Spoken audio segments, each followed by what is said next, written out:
Hey guys, what's up? It's me, Ken, but you can call me Kenji na lang as a feeling vlogger. What's up sa mga katracking dyan at mga kaamigo? So ayun guys, niligpit ko pala yung mga damit ko dyan dahil kakalaba lang yan at may biyahe kami sa Nueva Ecija ngayon.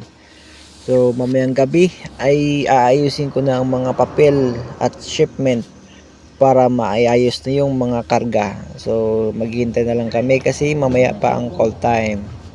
So ang ginawa ko muna dyan ay chill muna at nakapag-relax. Hinahanap ko pala yung cellphone ko dyan, akala ko nawala. Yung pala ay ginamit ko pang video. Para akong timang dyan, hanap ako ng hanap ng cellphone ko, hindi ko makita. Nagtataka pa ako kung saan yung cellphone ko. Yung pala ay ginamit ko sa pang video sa harapan ko. May pagod lang siguro. So ayun guys, actually pang 7 ko na pala tong biyahe at ang nauna ng mga biyahe ay hindi ko na isipang i-vlog. So itong video na to ay ito na ang simula sa pagbablog ko. Good vibes lang tayo dito at parang isama ko kayo sa bawat biyahe namin dito sa vlog. Pasensya na pala mga guys kasi maingay yung paligid ko. Sayang lang at hindi ko na i-vlog yung mga bawat biyahe. Sa malalayuan pa naman yon. So pero okay lang, at least masaya. So bago ang lahat, intro muna tayo. Peace out. Are you ready?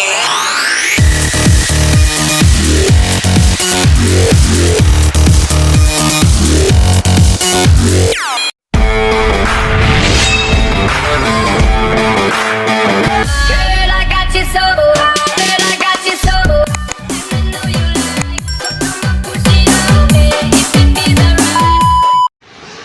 So ayun guys, natapos ko na ang lahat dyan at naikamada na rin sa mga kamadero.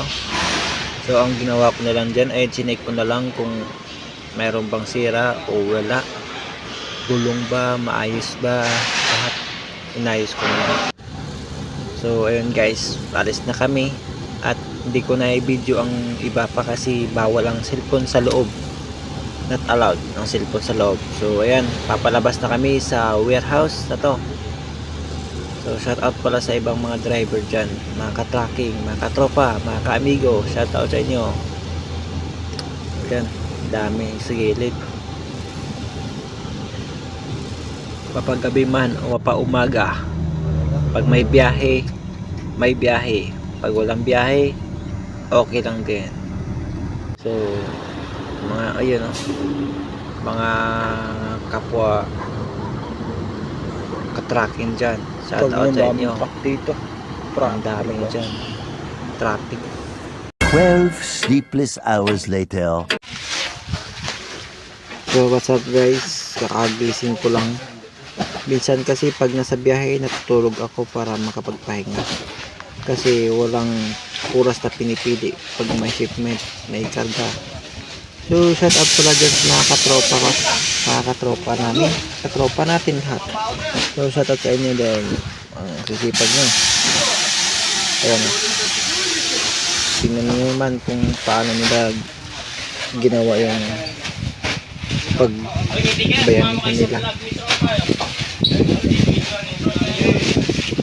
So shout out sa iyo nakatato. Ayan po mga guys. So shout out daw sa kanila. So pasensya na mga ka-tracking, mga kanigo, kasi maingay yung paligid ko na ano na mga hangin. So susunod hindi ko makaluwag-luwag, dandahan natin, makakabili din tayo ng mic.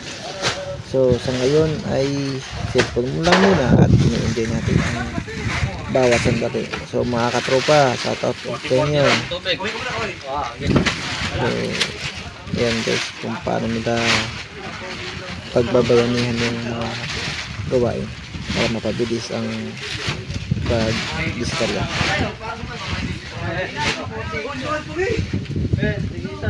Ito nga. Oo. Bigyan rin si Buddy. So, ang ginawa ko lang pala dyan ay binabantayan sila. Kasi kailangan natin yan bantayin. Mahirap kasi pag nag-short. Pag nag-short ka, charge sa'yo. Pero yung mga tropa niyan ay mababait yan. Kaya, so, bantay-bantay din dyan. Nakatayo-tayo. Pinagmamasdan sila kung paano nila mapabilis ang trabaho sa pamamagitan ng pagbayanihan. Ayan.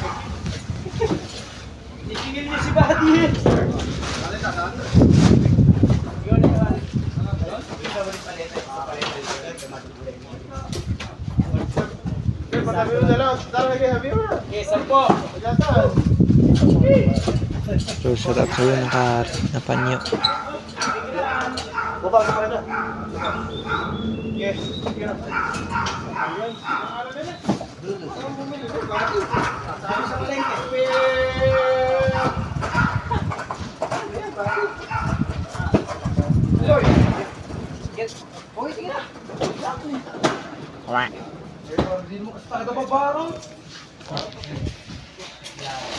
So yun dyan guys, nagkakaproblema pala tayo dyan kanina kasi may nahulog at nang ipinaandar dapat yung truck, hindi umandar kasi yung battery sira, kaya inayos ng driver. So ang ginawa, nagbayanihan na lang sila para maitulak nila yung sasakyan. So yun, nilipot ko naman. Actually dyan guys, kinuha ko yung nahulog dyan na item, ginapang ko sa lalim ng truck. So kaya ako yun, madumi ako dyan, gumapang pa ako. Pero solid naman kasi at least hindi siya nasira. Mahirap kasi pag nasira yung item, yan ang iniiwasan ko pag nasira. Check muna sa sasakyan, baka mayroong sira pa. So ayun guys, natapos na yan dyan at nakapagpahinga na kami. Ang hinihintay ko na lang dyan ay yung resibo. At nung wala pa naman resibo, chill muna, video muna. Yan balang driver ko guys. Yan, nanonood ng movie. At yan yung place namin dito sa loob ng truck. Ayan. Diyan ako. At yan, diyan ako mahiga pag nasa biyahe. So, shout out pala dun sa driver kong nanonood ng movie. Ayan guys. Hinihintay lang namin yung resibo. Wait lang.